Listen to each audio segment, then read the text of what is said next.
Great stuff. Hello, people, as you make your way into this session. Good morning to those that have just come in, and for those that have, like me, on their 7th or 8th cup of coffee for the morning, well done for hanging in. As normal, for those that have been in other sessions, if you can just introduce yourself in the chat, that helps Steve understand a bit more about who you are and where you come from.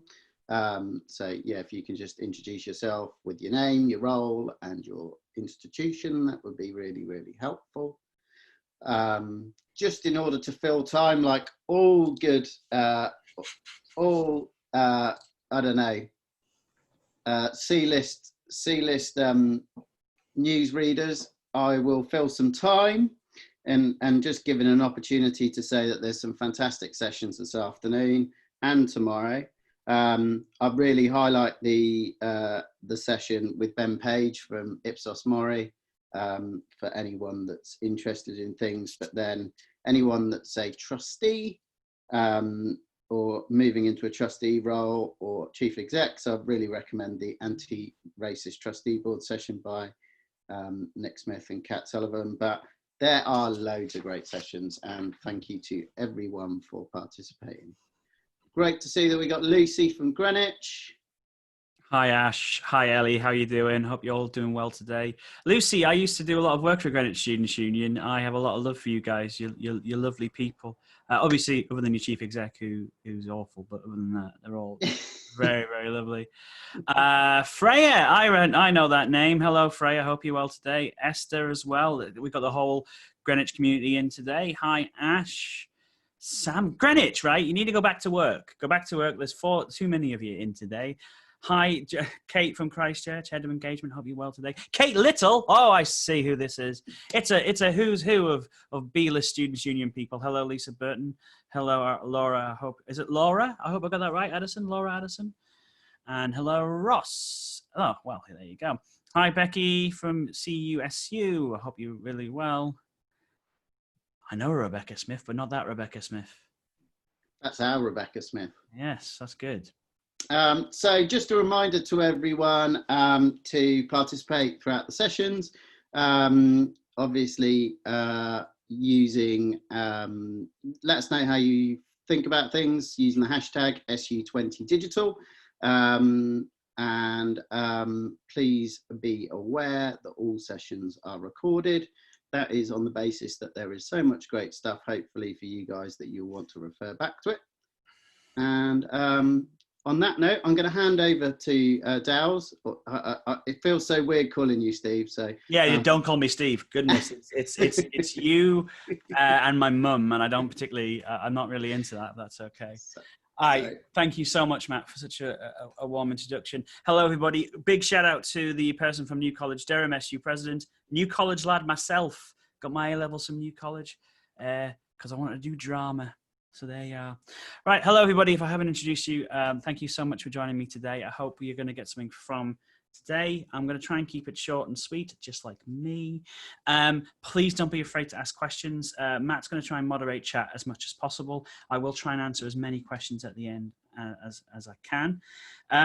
Who am I? Hi, my name's Dowse, Stephen Dowson, if you want to be formal, don't. I run a small company called Stand and Be Counted.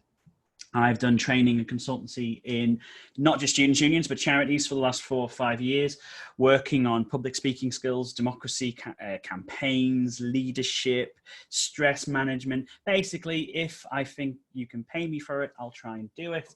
The classic self-employed mantra.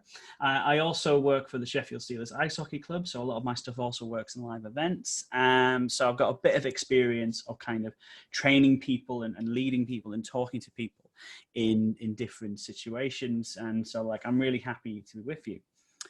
The first thing I'm going to say is this is just my learnings. These are just my, what I've seen, what I think. Please don't take them as gospel. And what I'm going to try and do is push you in the right direction. I understand that some things I'm going to suggest you can do might not be possible within your current setup.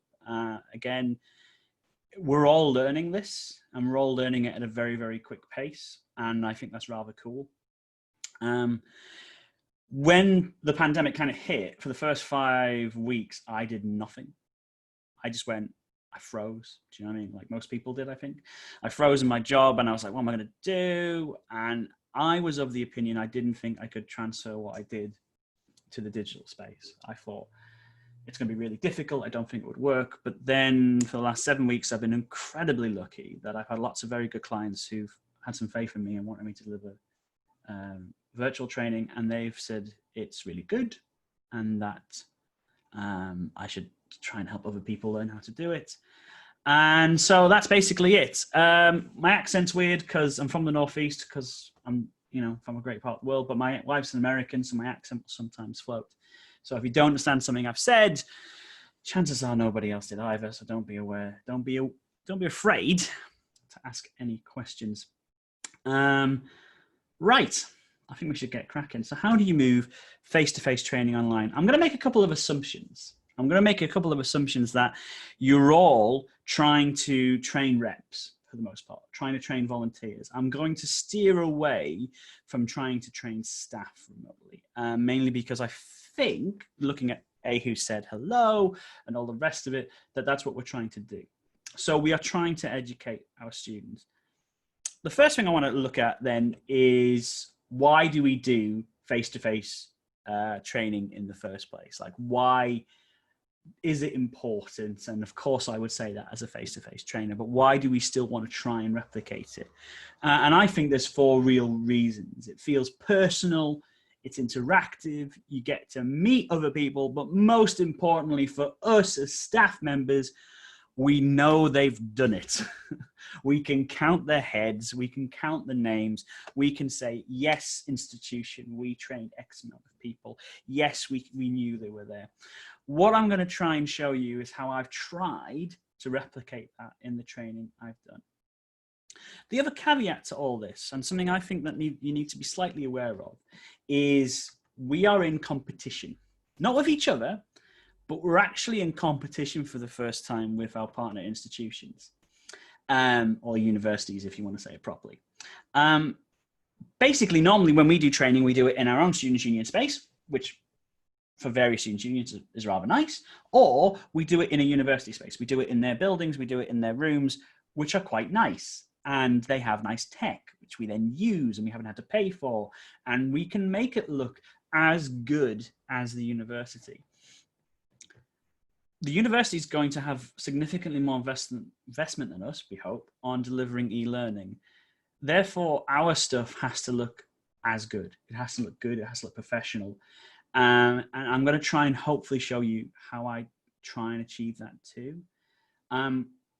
I don't think it's going to cut it if we're doing close webcams to faces like that, where you can see people's noses and they're wearing the pods and all the rest of it.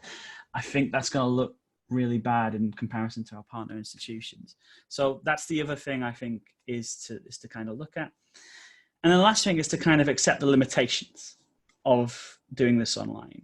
What you're going to have to do is focus on your priorities for your training, because some of the things I'm going to show you are great if you want to train loads of people, but rubbish if you want to know how many people you've trained or how many heads you've counted. There are going to be some things I'm going to show you which is great.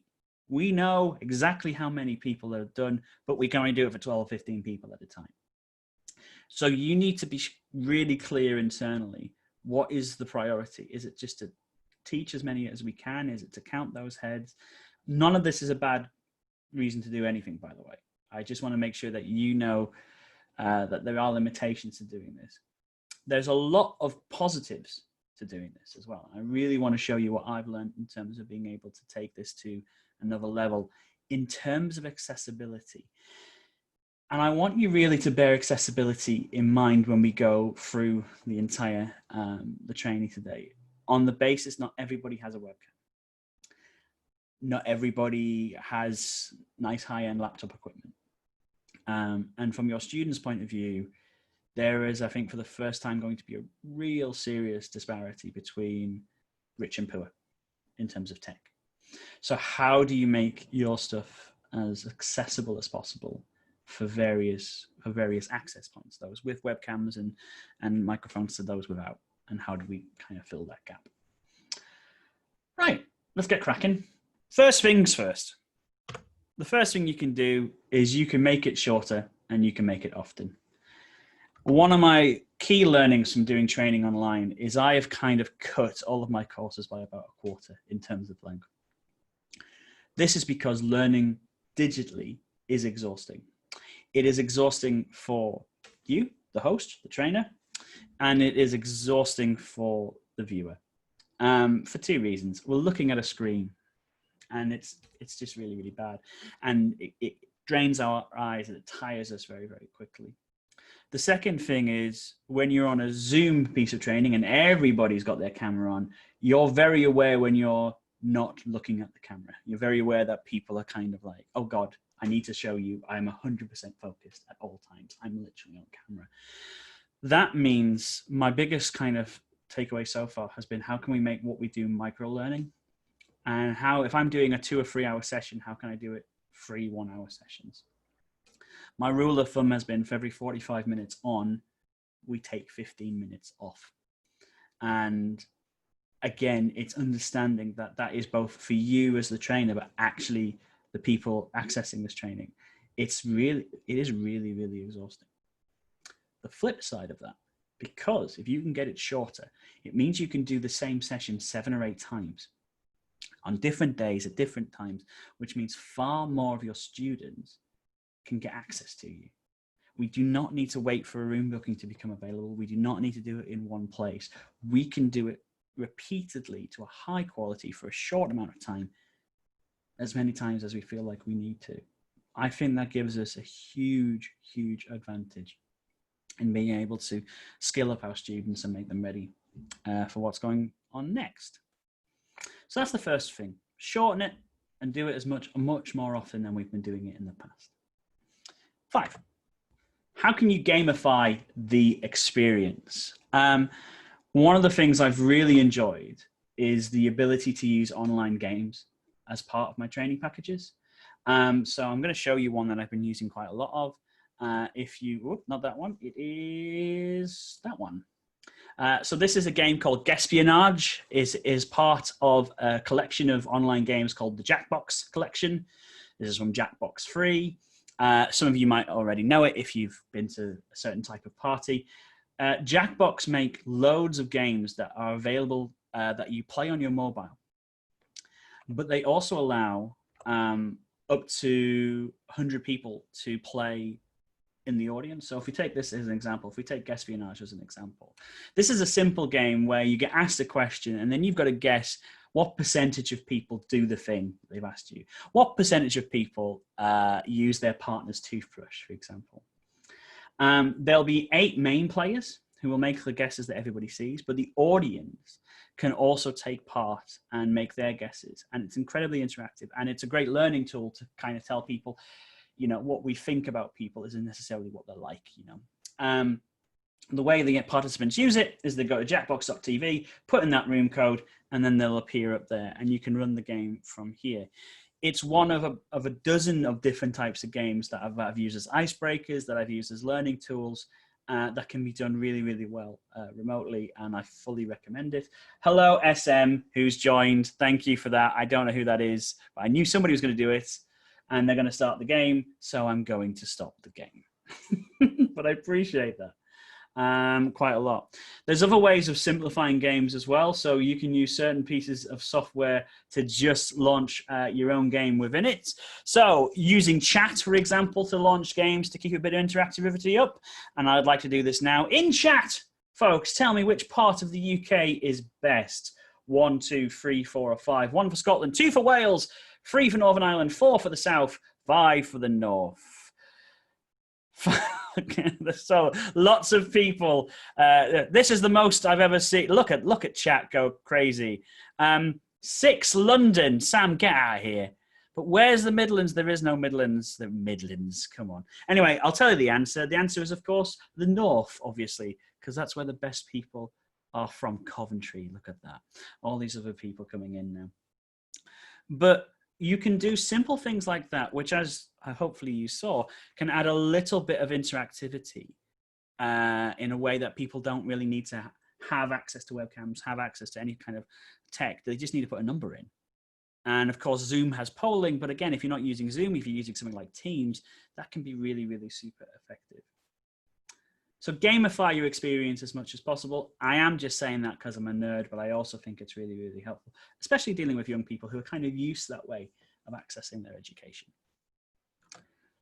Chat is king. What I have super surprised me is how much, when I've been doing training, the people I'm training have used chat to talk amongst themselves about concepts and ideas. And they've not necessarily wanted my input in it. They've just wanted to explore the topic themselves.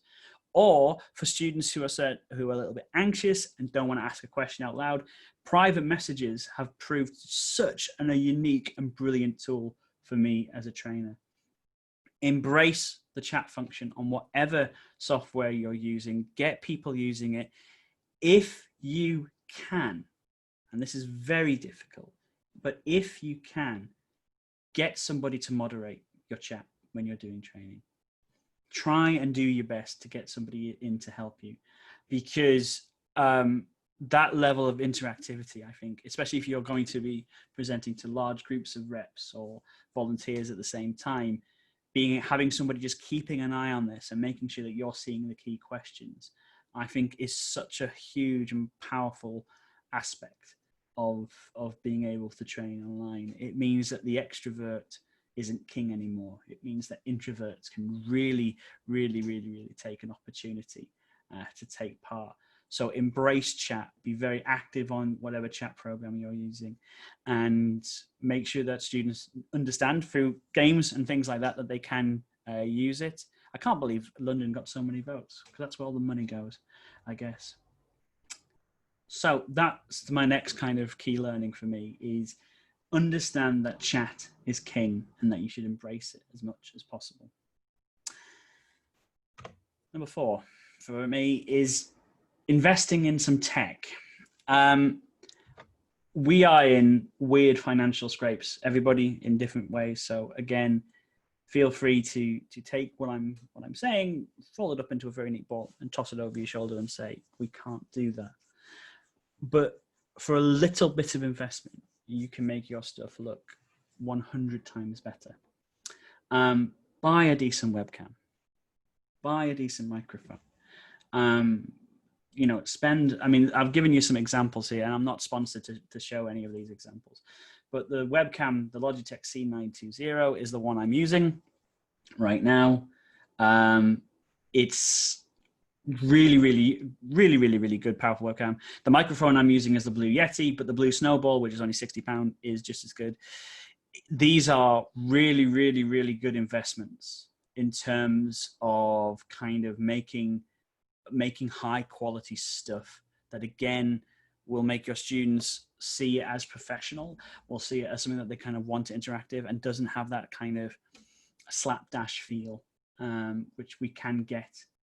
And the other big thing I would really seriously try and see if you can invest in, and you don't have to spend a lot of money for this, is investing in a wired connection for your PC or laptop. Now, if you're doing this in the office, not a big deal. You're probably using a wired connection. If you're doing this from home, get off your Wi-Fi as soon as you can. It's just, for most people, it's just not stable enough. And the thing I'm showing you, and again, not brought to you by Amazon, other terrible exploiters of human capital are available.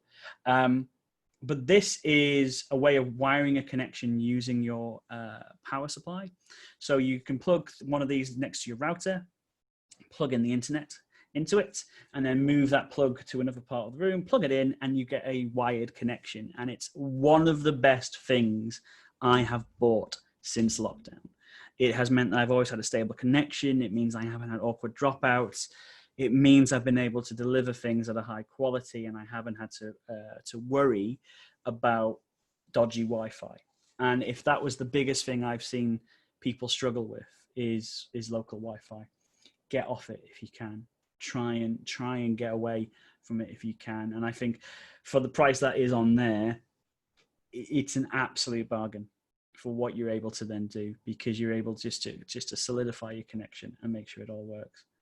Powerline network adapters is the technical term. And they are, like I said, they're quite cheap at the moment, so it means you can do that, and they're very clever. The way they work is all very, very clever. Right.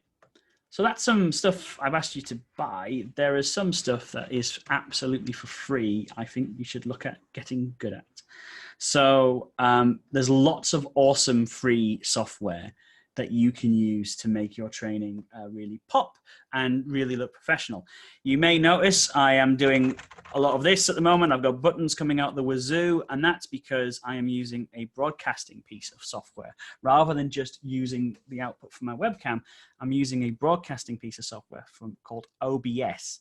Now, all of this can sound very, very scary and quite intimidating, but honestly, if you give yourself a little bit of time, OBS is a very, very, very excellent video production tool that can really, really make your presentations pop. It can really make your training far more interactive. And I just want to show you actually how I'm using it through good old share screen. So here's basically what it looks like from my point of view. Hello. I'm now in several places at once, which is quite unusual. But all I've done here is you can pop images onto a video, so you can, have your little logo and look professional. But all of these down here are all just scenes, and they just move the camera to different things that I've been doing while I've been talking to you lovely people. They do not take long to make. You basically click plus, drag and drop the images and videos you want to use, and then it's locked in as a scene. Then using some hotkeys, I have basically attached these scenes to different numbers on my keyboard. So you might notice that this says shorten it is number 8. I click number 8, and then it appears, and I click 0, and it comes back to me. It just adds, again, that little bit of polish, that little bit of moving away from talking at a PowerPoint, which there is no problem with. It creates something that I think is, again, a bit professional. From your point of view, from a user point of view, it's a skill to learn. And if we're learning some skills, video editing and online live production isn't the worst thing to learn. And the key thing about OBS is, as well, is you can record locally on it in high definition.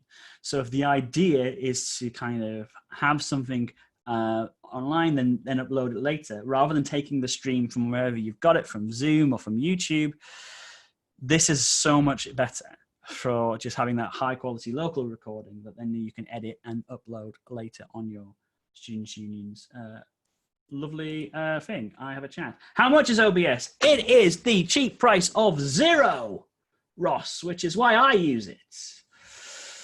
Yeah, OBS is completely free. It's the best. So yes, I showed you some things that you need to pay for. I'm going to show you OBS is free. And all I do with OBS, free.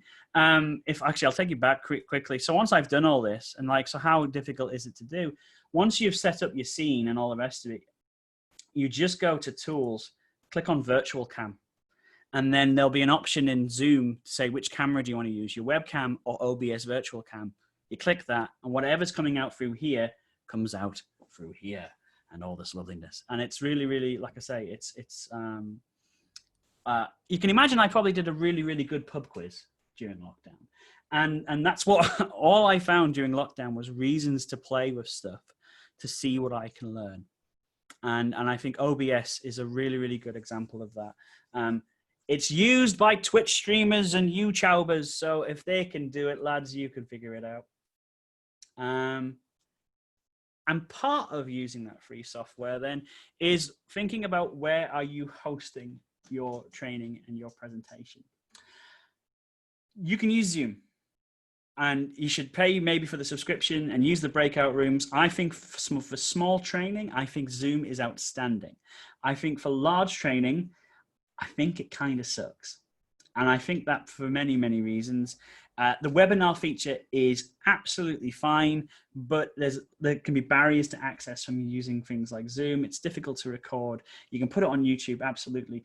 But there are other platforms which your students might feel more at home in, and consider using them. So using private YouTube streams isn't the worst idea in the world, but also looking at Twitch as a way of kind of showing what you're doing isn't the worst idea.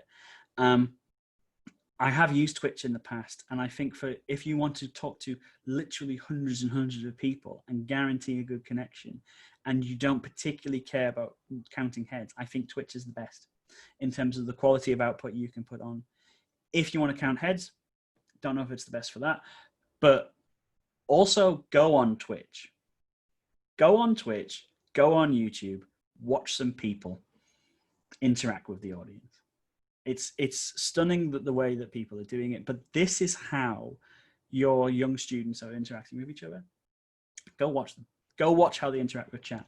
I really can't stress it enough. Yes, it's all very scary, all very flashy and all the rest of it, but find a video game you like, find something you're into, find it on Twitch, and just watch some people and how they interact with other people. And I really, really, really strongly recommend that, because you learn so much in doing that.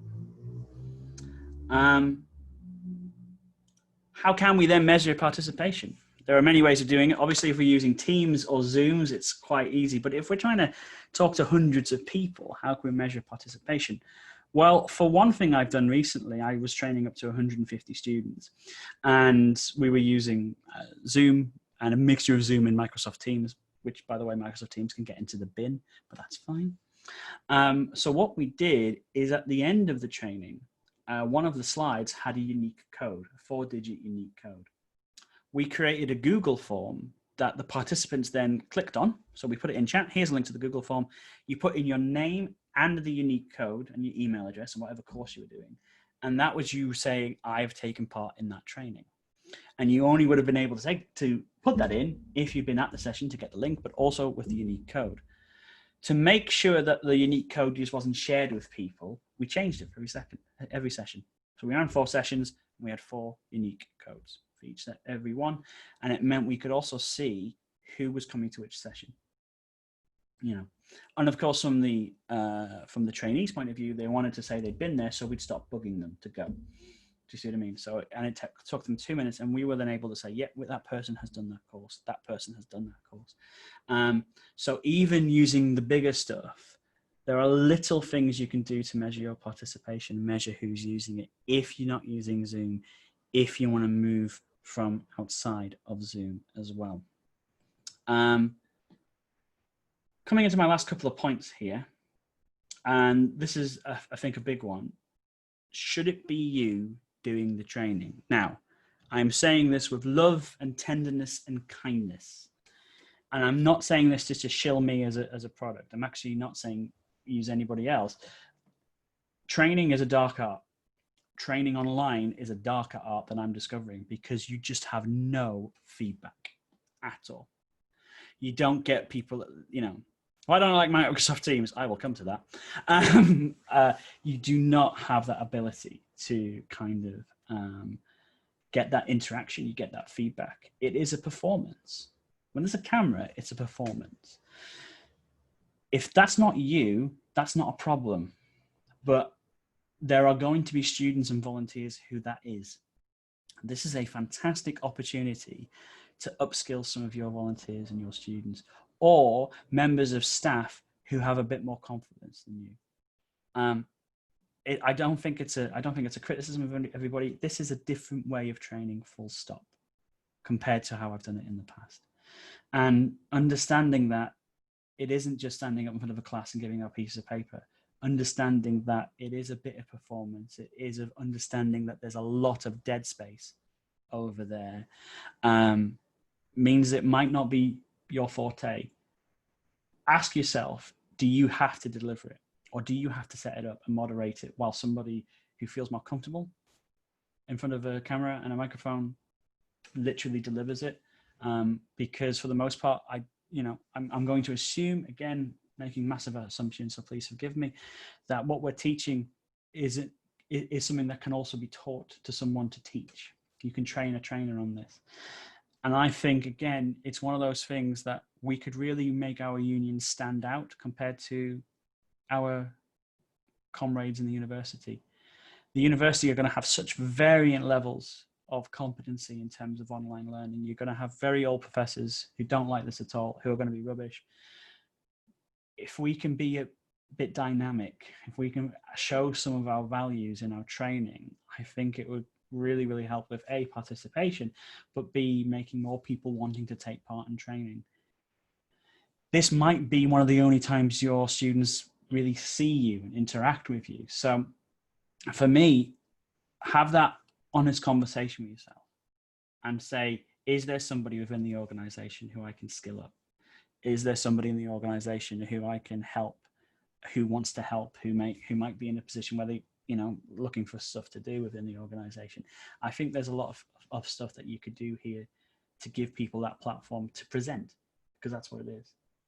And it's just, like I say, it's a very wide brush. And the other reason I want to say, should it be me training? And I say this very aware of my privilege and background, is does our staff reflect our membership? And if not, is there a way we can do that in our training? Because normally we would have students coming in and using our services and seeing the diversity of staff, but online they may only meet 3 or 4 of us. And there's a real opportunity to create opportunities. There's an opportunity to create opportunities from staff from different backgrounds and getting them involved as much as possible. And again, giving them opportunities to learn and develop and grow. And I think, again, with the lack of those opportunities due to the global pandemic and then the jobs crisis, I think giving our students as much opportunity to do that as we can, I think is super important. And yeah, it's something I would strongly suggest doing if you can. Obviously, there are lots of restrictions. There's lots of reasons why we can't just let people go rogue and do stuff. But I think from a genuine point of view, I think there's such a way of making your union look more legitimate. Or get the officers to do it. You know what I mean? Give them something to do. They've got now to do at the moment, have they? I mean, they're just spinning on their chairs. That kind of thing. Last couple of tips and tricks that I'm coming to, because I see Matt was coming in because he thought I was winding up, but I am winding up, Matt. Last couple of things just to kind of do. Accept your limitations, but also accept that doing this for 6 hours, staring at a camera, is weird. Stop doing it. People don't like it. It creates anxiety. So I always end up having my camera here while I talk to the audience over here. And the last thing probably to say is get some support. And I know it's a bit of a shill. I can help. Don't be afraid to email me. I like working for Students' Unions, your old class. I imagine, and I've whizzed through that because I imagine people have loads of questions they want to ask me, and I thought it'd be far better if I just use this as a kind of a cheap Q&A where you can just go, how would you do this? So in a nutshell, in a quick half-hour session, that's basically it, Matt. Thank you ever so much, Dales. That was really, really interesting. As someone that has been on quite a significant digital journey in trying to deliver this event, it's surprising what people can achieve with a bit of time and effort, actually, and that's me saying that from myself. I've been quite surprised. If anybody has any questions, now's the time to ask them on anything, even if something I haven't covered that you want to ask somebody who's a trainer that you think you'd like to get a question from, please ask them. Somebody asked, an anonymous attendee said, why don't you like Microsoft Teams? It can get in the bin. Teams is massively counterintuitive. You can't have breakout rooms. And from a training point of view, the ability to put people into smaller groups, to have conversations, and then quickly bring them back and then put them out again. I've worked with a client who were like, we are on Teams. And I've said, I'd love to work for you, but we have to figure this out. You know what I mean? We've had to kind of move away from that. Teams has its advantages. People have to use their emails. It's all very legit. You can keep a local eye on it. And your institution might insist on it. So I also fully understand if you can't move away from Teams. Fully understand it. I just think I can get the... What software? What software for breakout rooms? Zoom is great. $11.99 a month, and I can press a button and create 60 breakout rooms, and people can just click and go. Blooming great. One of the best things I learned. So that's what I've been using. So yes. Do you deliver training to staff to improve their training skills? Bliss, this sounds like a pitch. Yes, I do. I do train the trainer courses. I do, like I say, I think what you got there was a kind of an overview of what I do. Basically, as a self-employed person, if I think I can do it, I'll always say yes. But yeah, I have done train the trainer. In fact, I did it at Greenwich not so long ago. Do you have any recommendations for ensuring that things go smoothly in breakout rooms if there aren't enough facilitators for each room? Oh, I wouldn't put facilitators in each room. Like, trust your young people, man. Trust your students and and give them that opportunity to meet each other. That's the thing they're missing at the moment. Do you know what I mean? That's the thing they're really, really missing, is that opportunity to hang out. Like, when I've been doing SAB training, I have purposely put people into breakout rooms to do a 5-minute topic and left them for 20 minutes. And with Zoom, you can just hop in and out. As the trainer, you can go, how's it going? We all good? Like you would do. And you'll find, oh God, we haven't even talked about the subject yet. Fine.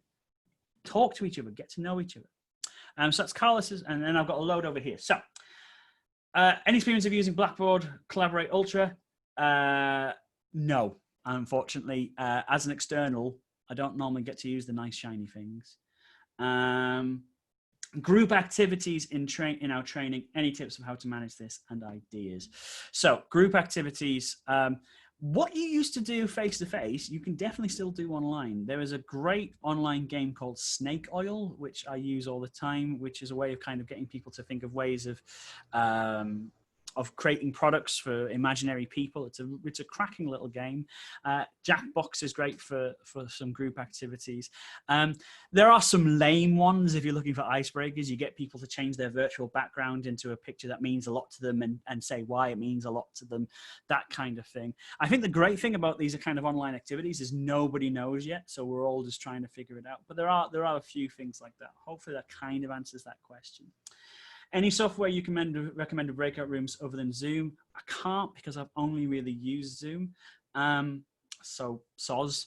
The other thing is, like, Discord might be an option if you want to try and create little rooms of people.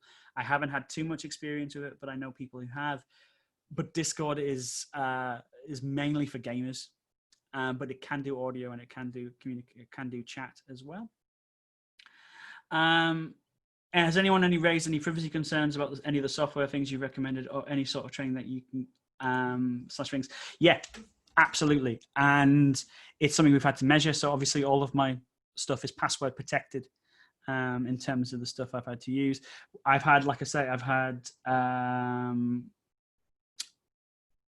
sorry, somebody just mentioned something about flip charts and it completely distracted me. Yeah, I pay money for Zoom. I therefore expect some privacy issues along with Zoom because all the rest of it, but it's how you manage that. And everything online that comes down a tube has privacy issues and privacy risks. Do just protect yourself as much as possible and use passwords where available. It was raised by a client. We had a good chat about it. We used Teams for a couple of sessions, and then the chief exec went, yeah, this does suck, doesn't it? And so we figured it out, and we had a conversation to move it over to a more training-friendly piece of software. Have you got any recommendations of tools where you can tick boxes for individuals to answer questions afterwards so you can see they have taken in the information? Ideally, would love to have this to follow up an online session. Google Forms, Google Sheets is your absolute king here. You can create forms, they can answer questions. Also, in the paid version of Zoom for $11.99 a month, You can create polls on the fly and have them being done there and then. And I've done that quite a lot, and it's really, really useful. But yeah, use Google Forms.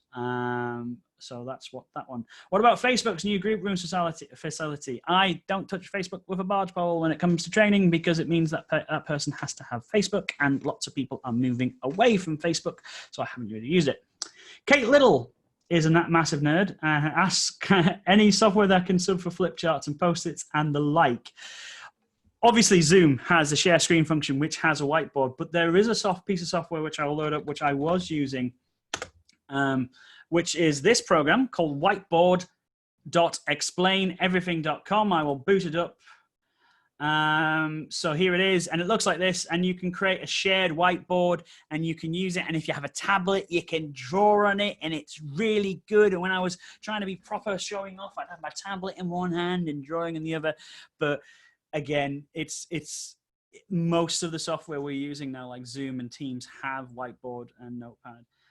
But yeah, whiteboard.explaineverything.com is really, really good and free, which is what we're looking for in it, guys.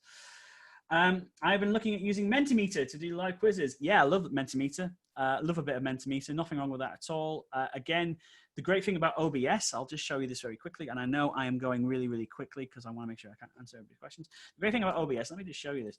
OBS has a feature where you can just capture your browser. So you can create a new scene. Let's just say this is called a browser scene. I'm already using that. So we'll call it a Bowser scene. And there you go. And what you can do is you can say, capture whatever is in this browser. So you link it to the Mentimeter or whatever you're doing. So we could do bbc.co.uk, and this will update live. And it's just as simple as that. And there you go. You create the scene. But this, if you're doing like something live on a web channel, that will update live in front of everybody as well. So that can be quite interactive and quite helpful to use. Questions.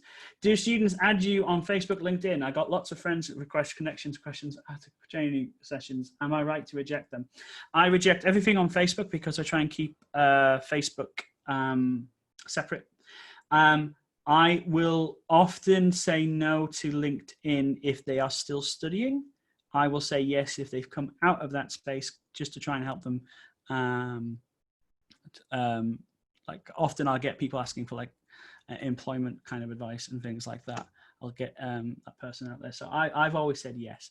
I'm just going to look at the chat and see if I've missed anything. Kahoot is great. Kahoot is great. And a group icebreaker activity that we've used in training recently is a bit like Never Have I Ever, called Show Up. Yes, ask attendees to turn off cameras and mics and then turn on their camera if the statement was asked was true. Start as an icebreaker, turn it into an activity, highlighting areas of the training topic. I've heard of that. And yeah, I have heard that's quite good. Like I say, I have been using things like Jackbox a lot more because you just need your mobile phone. And it's quite fun and interactive, and because it's hosted like as well, it has like a person live actually doing it. It means you can just step away from it and let it run itself, and again give you that space.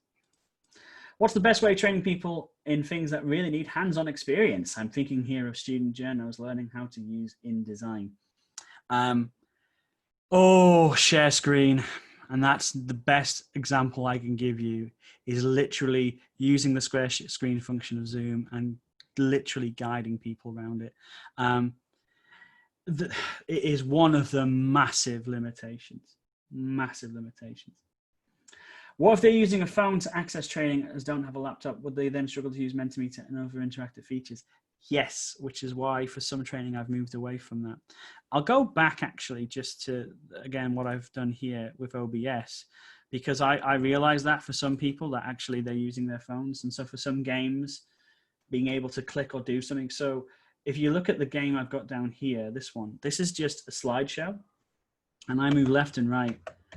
And that person then doesn't have to download any other software. They just need to say something in chat, which they should be able to do if they are using their phone.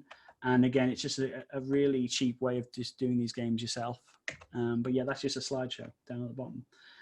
It took me ages, obviously, to find all these fantastic images of the best part of the world. Oh, yes. Any more questions? I was worried we wouldn't fill the time, but you guys have had some amazing questions. I would, getting away from Alan Shearer, the last thing I'll probably finish off with saying is give yourself a cheap excuse to practice. Where's my favourite place to go in the north? Durham. Me and Dominic Cummins have a lot in common. It's because it's where I'm from. When this all started, I realised we were going to have to do a lot of stuff online and digitally. And one of the things I did was I set up a Dungeons and Dragons group. I haven't played a lot of Dungeons and Dragons, but I'm the kind of person who could, because look at me, right? So I started up a Dungeons and Dragons group, and the reason I did it was A, to give people a place to go during lockdown, but also because I wanted to learn how to teach people complicated subjects online, which is difficult. So I set up this Dungeons and Dragons group. Everybody who was part of it were kind of newbies, and it gave me so much time to practice and fail at this game. And people say, and often when I'm doing my training, I say, oh, by the way, I'm using 2 monitors, and I go by him or her, all the rest of it. You know, I do that, but then I realize, and I also say, by the way, I have 2 monitors, not because I'm a professional, because I have my map on one hand and I have the Dungeon Master chat in the other hand, you know, and it kind of loosens people up. But through playing that game, I learned so much about how people interact in learning concepts. And I just want to show you this because I'm here. The people who one of them's in chat, actually, one of them who took part, they got me this lovely mug. I'm going to show you this lovely mug they got me with all their character names on the bottom. So even as a DM, I'm all right. But it was amazing for me to learn how to teach again. And the other thing, probably just to remind yourself, is this is never going to replace face-to-face teaching. It's always, everything we do here is 80%. And that's fine. Everything we do is 80%. That's fine. How do you get over nerves? How to recover after making mistakes if your training session is being recorded as you deliver it? I do public speaking training. So if you want to know how to be a better public speaker, I can help you with that. The first thing I would say with nerves is do it a lot, do it often, and it becomes second nature. I mean, I was nervous as hell doing this today. Don't know if you could tell, but I've never done a talk like this. So, you know. If I was recording it and I made a mistake and a whoopsie, I would definitely make sure I recorded it locally and then I would edit it. That's the beauty of editing. You can put it into Movie Maker and whoopsie die-byes, it's gone. And you look amazing. Oh, that was an emotional roller coaster. Fantastic. Thank you ever so much, Steve. Sorry, Dow's. God, I'm getting caught up in my correct name for you. So that's all right. Apologies if I sound like your mother. Not the first time you've been called that, Matt, if I'm pretty honest. You know, even us C-class hosts make mistakes. Yeah, I do share the fragility of going live online, but I have to say that the more you do it, the more comfortable you become. And what's life without making mistakes? Mistakes absolutely make us better, don't they? So I think it makes the training far better. Obviously, I'm not getting feedback from today's session, but if you want to tag me, I think I'm going to put my Twitter account in here. You can also find me on LinkedIn because I would be genuinely curious to know how this went today, because I was like kind of looking for ways to put it together, and I was like, am I just teaching you guys how to suck eggs? So I would be really happy if you went on Twitter to say hi. And this isn't me selling because things are going really, really well. But if you do want to ask me more questions, you can email me. Most questions are free, and you get a free answer. Like genuinely, because I work in the third sector I nearly swore there. I work in the third sector for a reason. I like making students' unions better. I like making charities better. If I can make a few bob eventually, great. But until then, let's not worry about that. I'd rather you guys felt good and we made a better movement.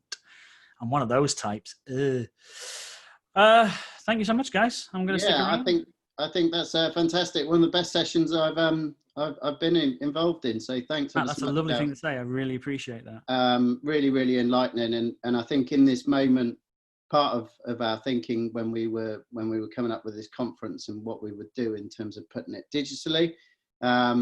You know, we felt that at this time more than ever that there needed to be more collaboration across the sector. So absolutely. Thank you for playing a role in it, and I hope that everyone feels comfortable to share and learn from each other over the next You are saying wonderful things in chat, which I will be screenshotting and reading to myself later. That's absolutely lovely, guys. I really, really appreciate that. Where will they be able to find the recording, Matt?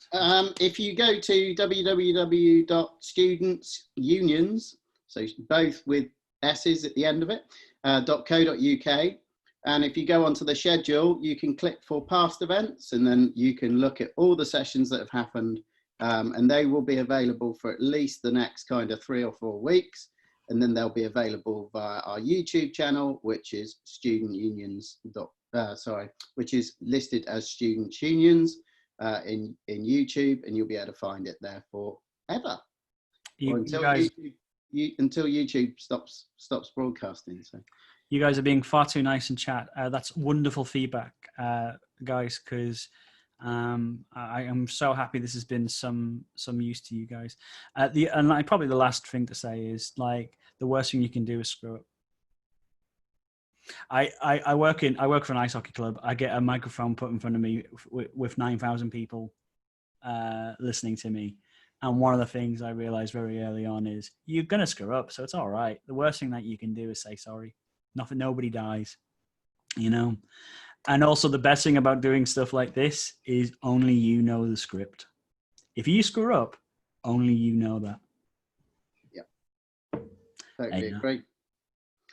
Thank you for Jerry's final thought, for those of you that are old enough to know of... Take care of yourself and each other.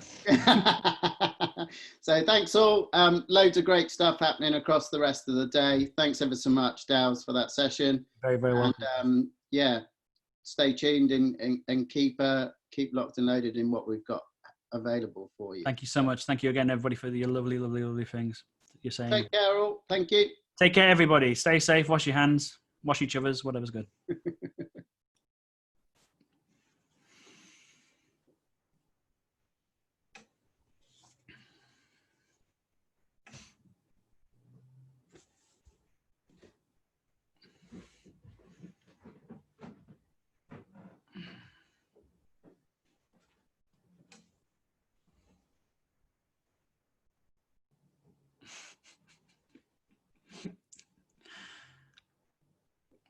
Right. That is everyone out. Thanks ever so much, Dale, Mate, for that. Absolute privilege. Good? Happy? Really, really good. Like, really, particularly for actually for anyone, it's just really, really useful. So I think it's a really, really good session. That was a lovely thing to say, by the way. I really appreciate you saying that. No, it's good. And to be fair, I got no issue if consultants want to try and sell themselves as well. Yeah, but it's just, it's a bit awkward at the moment. And I think it's fine.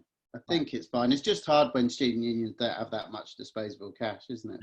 No, and it's why I work for other charities. Do you know what I mean? If I just focused on students' unions, it wouldn't be great. In terms of the YouTube, the Yaochaub, am I allowed to use I mean, it's weird, like, who owns the footage, but, like, obviously it's you guys have posted, but would you be okay with me putting that online? Of course, yeah, not a problem at all. I'll double check. Yeah, I mean, yeah, by all means, use it and abuse it. We will probably end up doing a few more of these kind of, not as big as this one, but we probably will do one in October, one in January, and one in probably April, with a viewpoint to leading us towards the summer. But it'd be great to get you involved in all of them, really, if you can.